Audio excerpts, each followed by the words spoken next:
Hello, and welcome to the Talking Apron, a podcast where we help busy diabetics take control of their health, one step, one day at a time.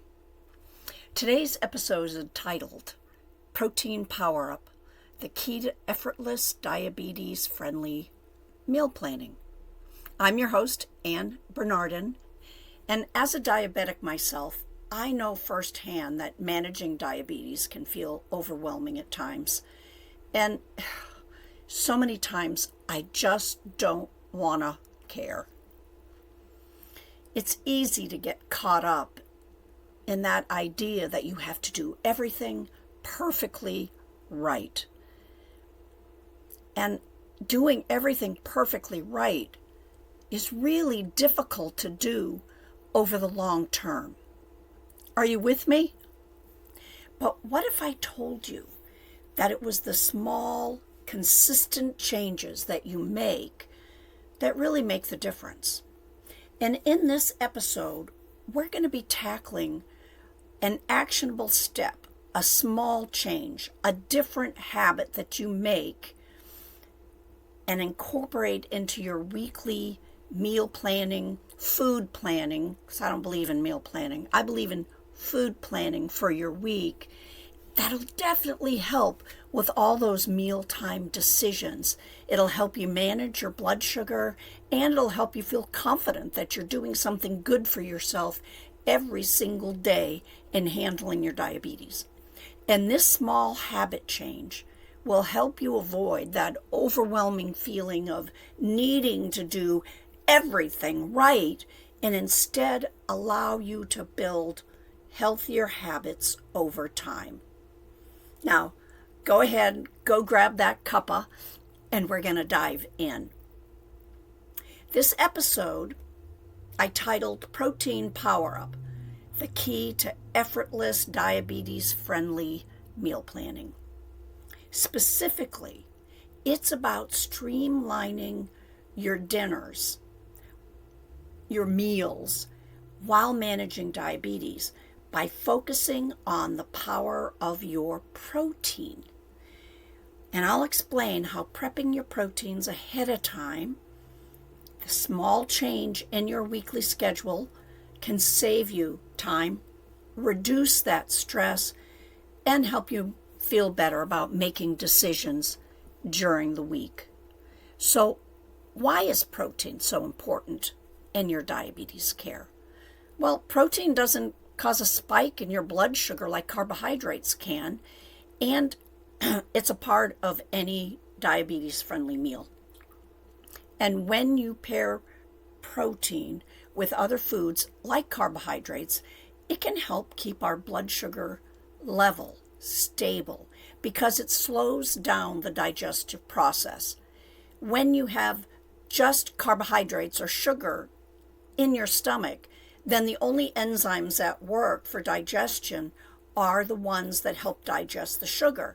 Then it goes straight into your bloodstream. But if you dilute that with some proteins and fat, it takes less time. It takes more time, it takes more time for those sugars to get into your bloodstream. So the second thing that protein is good for is your muscle maintenance. You know, we always hear that exercise is a part of our life. Now, personally, I walk. Yes, I do lift some light weights. I do some squats, using my large muscles, try to do stairs when I can. And those muscles, they need to stay healthy. And to stay healthy, they need the protein. And another benefit of protein is it gives us that feeling of fullness, satiety, and it reduces that temptation to go and start grabbing at the sugary foods, the snack foods, the chip foods that can really throw off our blood sugar control, especially after a stressful day and we don't know what we're making for dinner, and we look at the clock and it's just, we're tired. We don't want to take a look and know that we're going to be cooking for at least an hour. Even 30 minutes, even sometimes 15 minutes is too long. So let me ask this question. Have you ever opened your fridge at the end of the day and looked in there and just couldn't figure out what you wanted to make? And you were just plumb tired? Yeah, that's decision fatigue. And many of us struggle with that. Why? Because as diabetics, we're making choices all the time. We have to think about everything we eat, our movement, our stress, our sleep. We're thinking about our life with diabetes, and that is mentally exhaustion. And then we get to the open refrigerator and we go, oh my gosh, I don't want to handle one more decision. And I live alone. I can't imagine what you do if you're a caregiver for other children, for a husband, for a parent that may be living with you. Yikes, so hard to decide. And sometimes it just numbs us. And I just don't want to cook anything. But I'm hungry. And when we pre-cook our proteins, it can reduce that decision-making fatigue. And reducing that decision-making fatigue, so when it's time to eat, you're not stressed about what to make. You just grabbed your prepped protein and build your meal around it. Did you listen to that? Build your meal around the protein. And when you're short on time and energy, that temptation to grab that quick, less than healthy options, those processed snacks, the chips, well, nuts aren't too bad, but for dinner, you want to eat something a little bit better. But when you have that protein prepped, it quiets that I don't want to cook. So you don't go reaching for those fast snacks. And then you're much more likely to stick with your diabetes-friendly plan. So, how do we go about doing this? Just a little bit later in this podcast, I'll be sharing some examples of some of the prep proteins that really work well for me. So in doing my proteins, I cook in batches, and that is a huge time saver. So not only is it a stress saver, it is a time saver. And when I prep my proteins like chicken, beef, pork, sometimes fish, definitely shrimp, and I do it sometimes on Sundays, but sometimes during the week as well. But it can be at your convenience. It can be late at night. It's when you have that time and you think you just need a good 20 minutes. That means that you can mix and match during the week, that you already have a couple of proteins ready. And that's where the foundation will be. It'll be in that build your own meal system. And for this prepping ahead to work, you've got to embrace that leftovers. And you've got to make sure you don't overcook your proteins. So then when you reheat, they're not like leather. And we can cheat. We can buy our proteins already cooked. You know, there's sliced deli meat for a quick sliced sandwich or in a salad. There's tuna fish in a can. There's salmon in a can. There's also pastrami, cooked meats. So you can, and I know at Costco, I found packages of a half a pound of baked chicken sliced and diced. Yes, it had a little bit of seasoning, and yes, it had a little bit of carbs in it in the ingredients, but it wasn't bad for those emergency times. And of course, we always have the go-to of our baked rotisserie chicken. And let's talk chicken.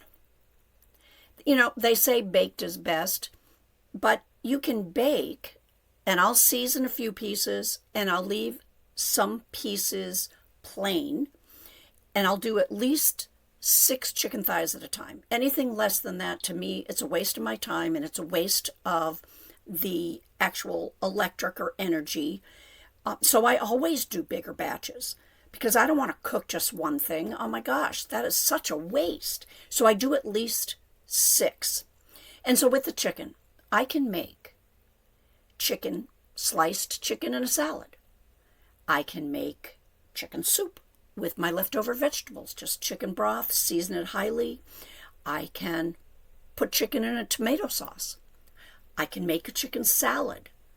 I can put in and create my own Thai peanut sauce because I don't want the store-bought, way too much sugar. The possibilities are endless on how you can start creating your meals.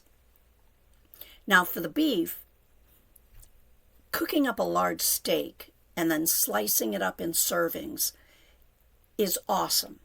Oh, and the other thing is when you can take different serving sizes and freeze them for something in the future.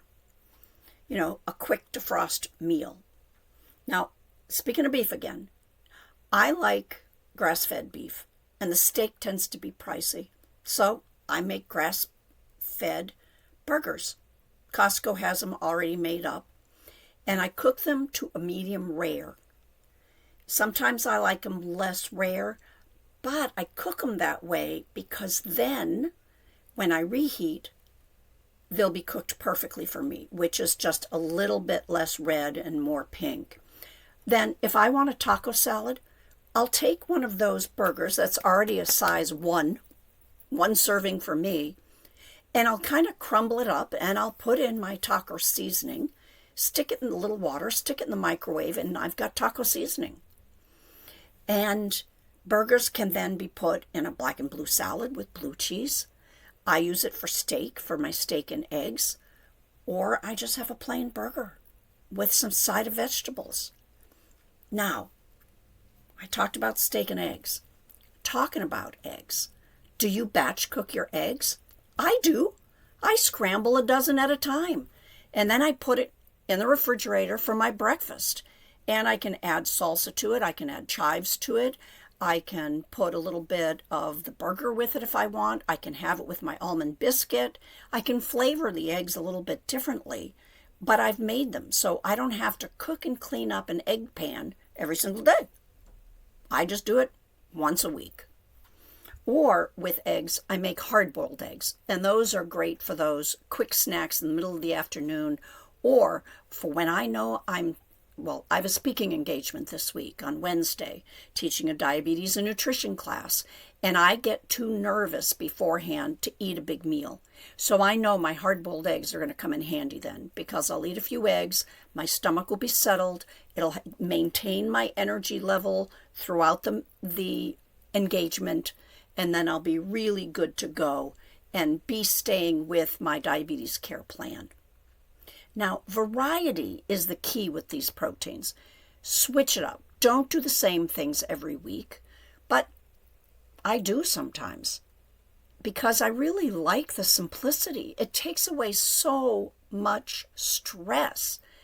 And how I make it interesting is the add-tos. Sometimes I have a little bit of fried onions. I'll have a little bit of homemade sauce. I'll have a little spaghetti sauce. So you can add to the flavoring, and it won't just be that boring same old, same old. Now, how do I do the batch cooking?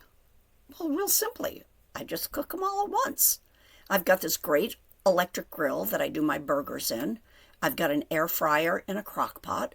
I do have a single plate burner. Oh, I don't think I've mentioned that I made a really big move in my life from the east to the west coast, and I now live in an RV. So all my cooking is done outdoors, and I do it in my batch cooking. So when you're already managing diabetes, the last thing you need is more stress at mealtimes.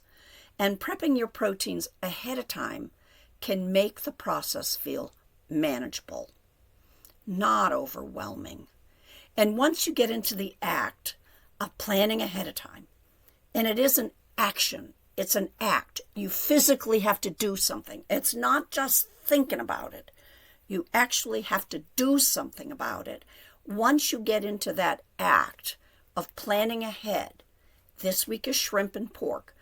And I have them frozen in my freezer. So I'll put out on the counter and I'll defrost. Of course, I'll have other proteins during the week because, frankly, I'm not a fan of rehydrated fish.